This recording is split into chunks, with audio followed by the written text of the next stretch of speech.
네, 오늘은 모래 상수리 나말에서 봐요. 모래 상수리 나말에서 봐요라는 제목으로 하나님의 말씀 전하겠습니다. 오늘 제목이 마치 여러분, 야, 내일 모레 상수역에서 만나자, 뭐 이런 약속 같지 않습니까? 오늘 성경 본문에 등장하는 장소를 강조하기 위해서 이렇게 지어봤어요. 네, 모래 상수리 나무가 도대체 어딘지, 그 장소가 어디에 있었는지 여러분 한번 잘 들어보시고 깨닫는 은혜가 있길 소망합니다. 여러분, 우리네 인생 살다 보면 삶에 자주 오지 않는 아주 귀중한 소중한 몇 번의 기회가 있다는 것입니다. 그것이 어떤 기회냐? 그것은 바로 여러분, 하나님께서 성경을 충분히 통독할 시간을 인생에 귀하게 몇 번 여러분에게 허락하신다는 것입니다. 이때 여러분, 성도님들이 성경을 단기간에 집중적으로 통독할 때 보면 대부분 어떤 때인지 아십니까? 인생의 최고의 황금기, 최고의 전성기를 구가하고 있을 때는 여러분 이런 일이 발생하지 않아요. 반대로 저와 여러분의 인생의 배가 정말 우리가 피할 수 없는 너무나 큰 위기 가운데, 큰 덫에, 그물에 걸려서 옴짝달싹 못하게 되었을 때 참 그리스도인들은요, 하나님 말씀에서 방향을 찾기를 원하고 또 재기의 반전을 마련하기를 소망하는 그런 시간을 성경을 읽어내려감으로써 갖게 됩니다. 여러분, 성경을 통독하게 될 때 여러분 어떤 생각이 드세요? 여러분, 성경의 내용을 한번 그림으로 한번 생각해 보신 적이 있어요? 아니면 음악으로 여러분 혹시 생각해 보신 적이 있나요? 저는 그림으로 제가 성경의 내용을 봤을 때 창세기부터 요한계시록까지는요, 밝은 그림이 왔다가 어두운 색채가 왔다가 막 반복해서 교차를 하더라고요. 다음으로 음악으로 비유하자면요, 저 피아노 있는 아주 맑은 음색, 저 위에 고음, 그런 청아한 음성이 나는 그런 부분이 있고, 제일 마지막에 있는 낮고 어둡고 쿵 하는 탁한 저음의 소리가 나는 그런 부분이 나온다는 것입니다. 일반적으로 여러분, 구약의 내용은 신약의 내용에 비해서 너무나 두껍고 많은 내용을 다루고 있습니다. 구약 분량이 실제로 성경의 75%를 차지해요. 절대적인 양이 많기도 하고, 또 여러분 그 내용을 읽어보면 환상도 많이 나오고 또 내용도 무겁고 이해하기 어려운 내용들, 난해한 내용들, 때론 여러분 읽으면서 내가 이 구절을 지금 왜 읽고 있나 할 정도로 참담하게 느껴지는 그런 내용까지도 많이 담고 있다는 것입니다. 반대로 여러분, 신약은요 일단 얇아요. 한 400페이지밖에 안 돼요. 아주 또 앞에서 어둡게 끝나버린 구약을 뒤집어버리는 참되신 예수님의 등장으로 시작된다는 것입니다. 그리고 여러분, 그 결말이 또 어떻게 끝나요? 예수께서 천군 천사를 이끌고 악한 마귀의 전쟁에서 최종 승리한다는 요한계시록 그 메시지로 끝나고 있습니다.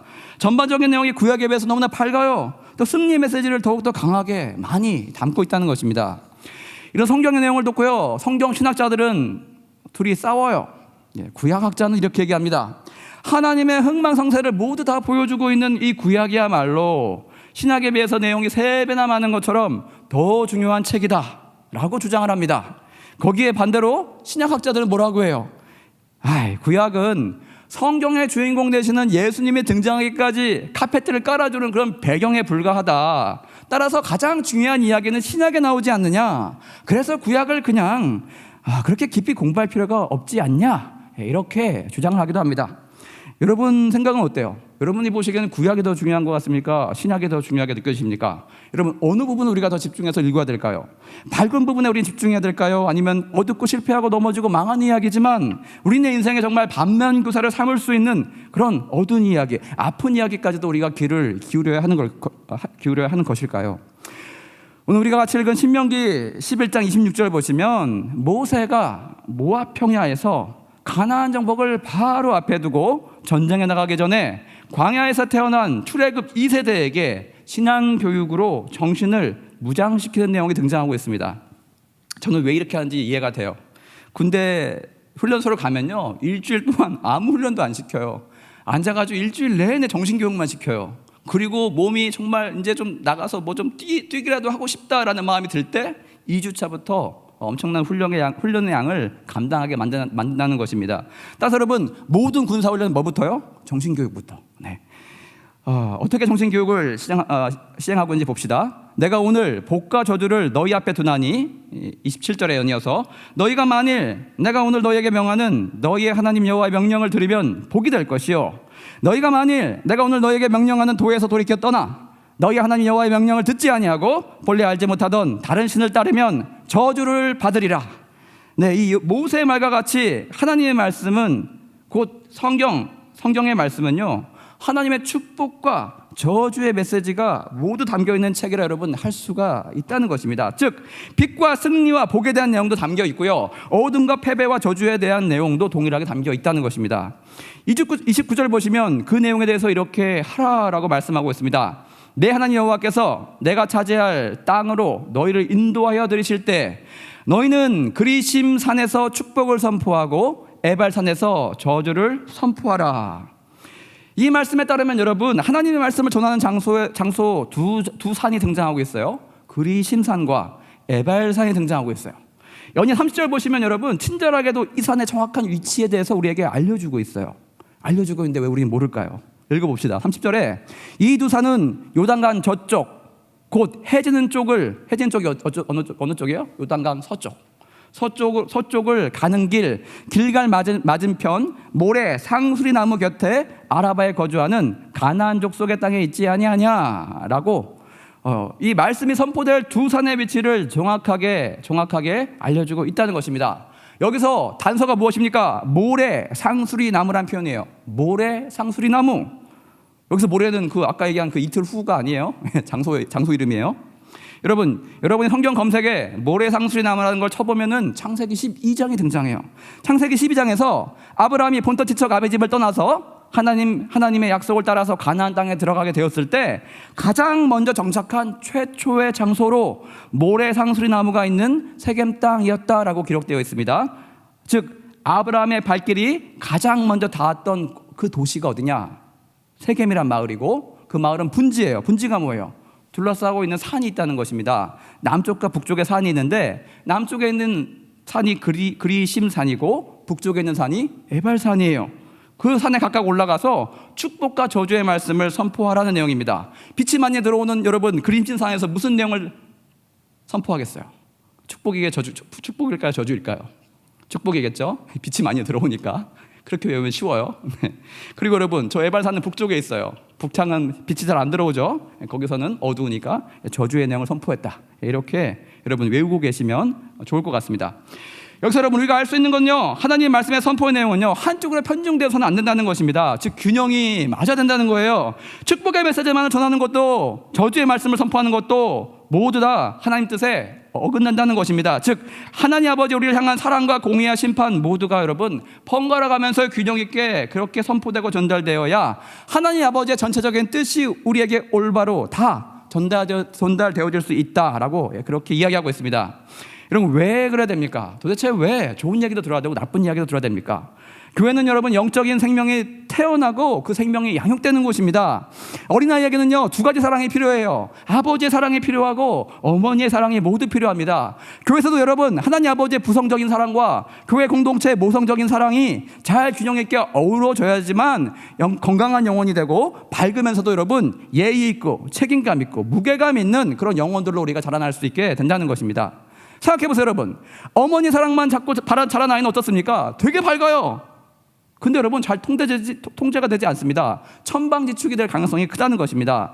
반대로 아버지 사랑만 받고 자란 사람은 어떻습니까? 엄한 규율과 훈련, 훈육을 받아가지고 예의는 굉장히 바라요. 근데 아이가 너무 위축되어 있어요.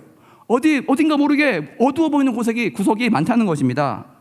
여러분 우리 나무에 비유하자면 가지치기 한 번 없이 막 자란 나무를 보십시오. 오랫동안 머리를 방치해놓고 안 잘라서 지저분한 사람의 머리처럼 그저 보기가 너무 힘들다는 것입니다. 균형도 안 받고 자기가 자라고 싶은 방향으로 마구잡이로 막 자라있는 그런 나무 말입니다.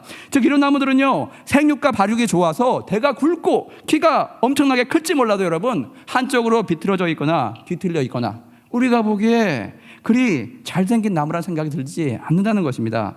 반대로 여러분 분재를 보십시오. 분재, 어릴 적부터 제재와 통제 속에서 자란 이 나무들은요 그 모양이 너무 아름다워요. 너무 정갈해 보여요. 많은 분들이 그러나 우려할 정도로 그 키가 너무 작아서 관상용으로 볼 때 적합할지 몰라도요 좋은 목재로서 쓰임받기에는 너무나 왜소하고 부적합해 보인다는 것입니다.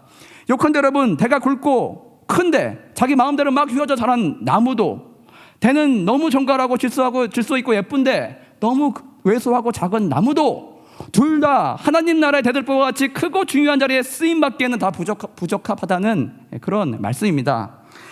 인간의 영혼과 마찬가지로 건강한 한 영혼 정말 하나님께서 원하시고 바라시는 영혼으로 커가기 위해서는요, 따라서 두 가지 사랑이 모두 필요하다는 것입니다.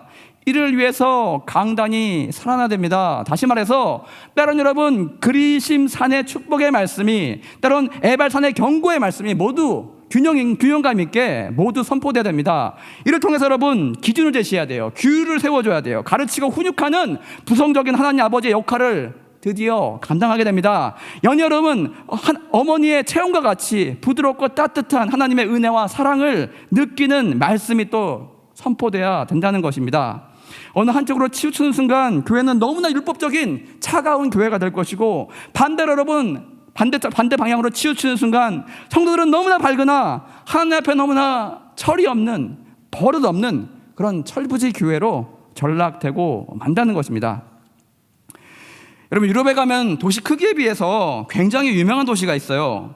유럽 대륙 정중앙 스위스와 프랑스 경계상에 위치한 제네바란 도시예요. 인구가 20만 밖에 안 돼요. 굉장히 작은 소도시인데 거기에 뭐가 있냐?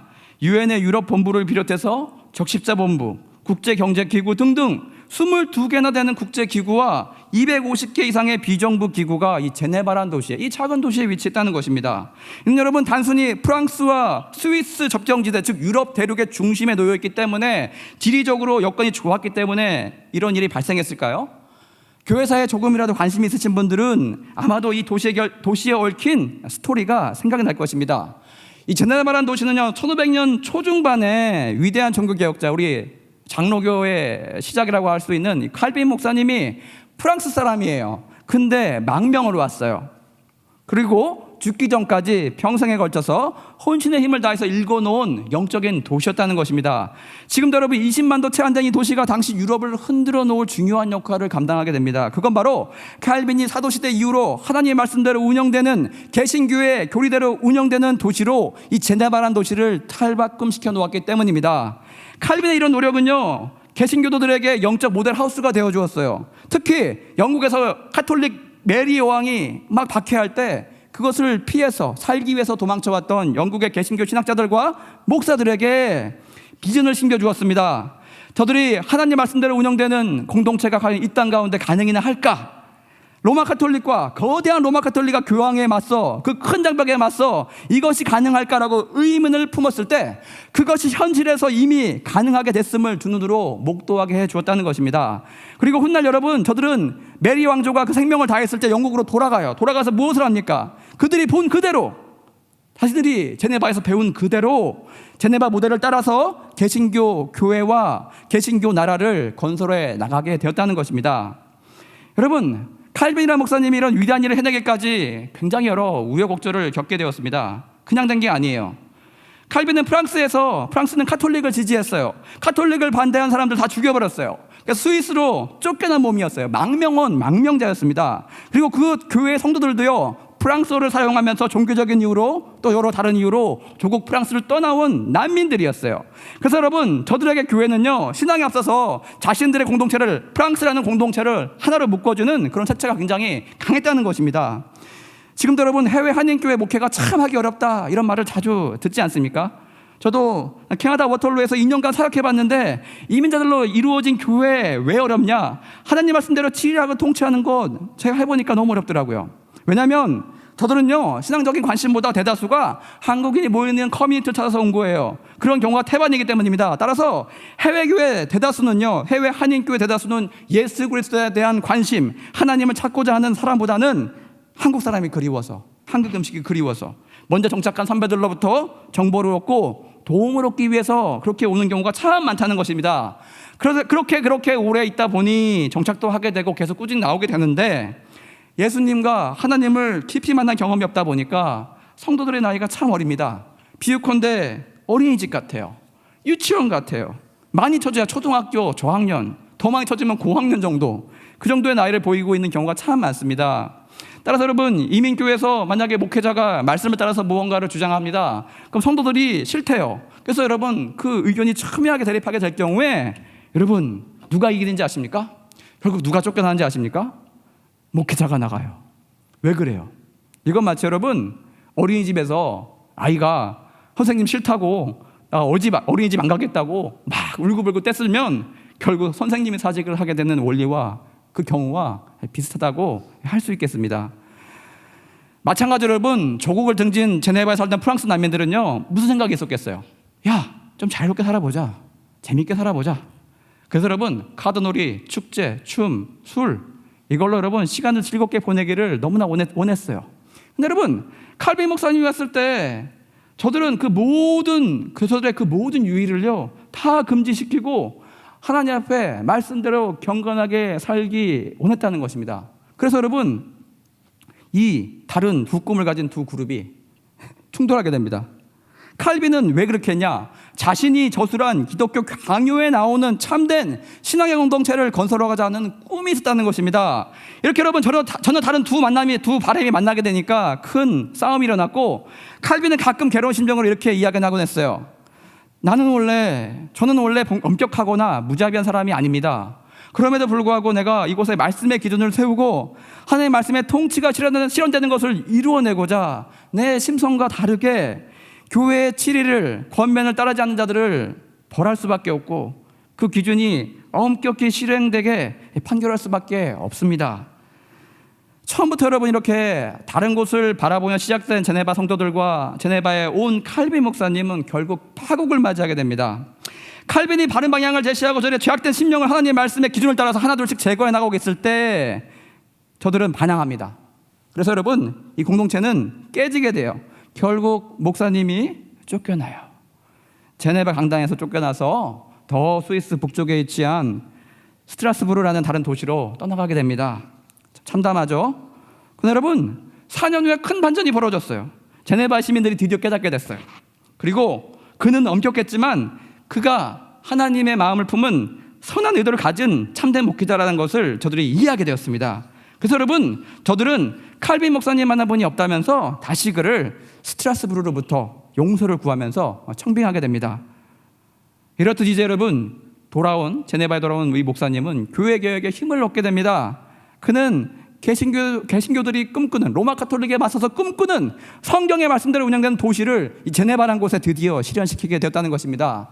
로마 카톨릭에 맞서고 있던 수많은 북유럽의 개신교 목회자들이 이곳 제네바에 와서 자신들이 꿈꾸고 추구하고 있는 이상이 결코 일장춘몽이 아니라 곧 다가올 미래라는 것을 현실화된 곳이 바로 이 제네바에 있다는 것을 보게, 그렇게 멋진 작품을 일구어 놓았다는 것입니다. 여러분, 제네바라는 도시는 여러분 방문하게 되면 한번 찾아보십시오. 칼빈이 사역했던 교회와 칼빈의 무덤이 그곳에 있습니다. 전 유럽의 개신교의 표준을 제시한 영적인 유산을 가진 그런 아름다운 도시가 되었다는 것입니다. 저는 오늘 제목과 같이 한국 교회가 그 크기에 상관없이 우리 교회도 마찬가지로 칼빈의 제네바와 같이 큰 영적인 영향력이 있는 교회가 되길 소망합니다. 이를 여러분, 강단에서는요, 사랑의 메시지뿐만 아니라 말씀의 기준을 세우고 하나님의 뜻대로 훈육하는 메시지도 늘 병행해서 선포되어져야 합니다. 신학교에서 배우는 교회의 세 가지 표지가 있습니다. 표지가 뭐예요? 이것들이 반드시 있어야 교회라는 것입니다. 첫 번째, 올바른 말씀의 선포. 올바른 말씀을 선포하고 있느냐. 둘째, 성례의 정당한 집행. 거룩한 성례를 올바로 거룩하게 집행하고 있느냐. 셋째, 권증의 신실한 실행. 여러분, 이 세 징표가 산바리아와 같이 교회를 바치고 떠받치고 있는 기둥이 돼야 된다는 것입니다. 여러분, 그럼에도 불구하고 오늘날 교회에서 우리가 자주 접하기 어려운 한 가지 표징이 있어요. 그것은 바로 무엇입니까? 권증의 신실한 시행 아닙니까? 권증이란 무엇이에요? 사랑의 권면이에요. 교회의 법을, 교회의 권면을 따르지 않는 성도들을, 그들을 향한 하나님 아버지의 애타는 사랑의 매라 할 수 있겠습니다. 이는 죽이고자 함이 아닙니다. 꾸중이 없으면 사상자와 다름없다는 성경의 말씀과 같이 하나님의 그 마음을 담은 훈육을 통해서 올바로 자라게 도와주는 중요한 역할이라고 할 수 있겠습니다. 여러분, 칼빈이 이렇게 놓은 이상적인 제네바 교회 같이 뜨거운 풀무불로 붉게 달구어진 새가 망치질로 인해서 제 모양을 잡혀가서 드디어 명검이 되듯이 하나님 앞에 이렇게 귀하게 쓰임받는 도구로 빚어가는 저와 여러분 되시길 소망합니다. 하나님의 사랑뿐만 아니라 공의의 심판도 있음을 여러분 알고 하나님을 두렵고 떨리는 마음으로, 경외하고 사랑하는 마음으로 그렇게 사모하며 따르는 여러분 다 되시길 주님의 이름으로 축복합니다. 다 같이 그 사랑 얼마나 찬양하고 기도하고 나가겠습니다.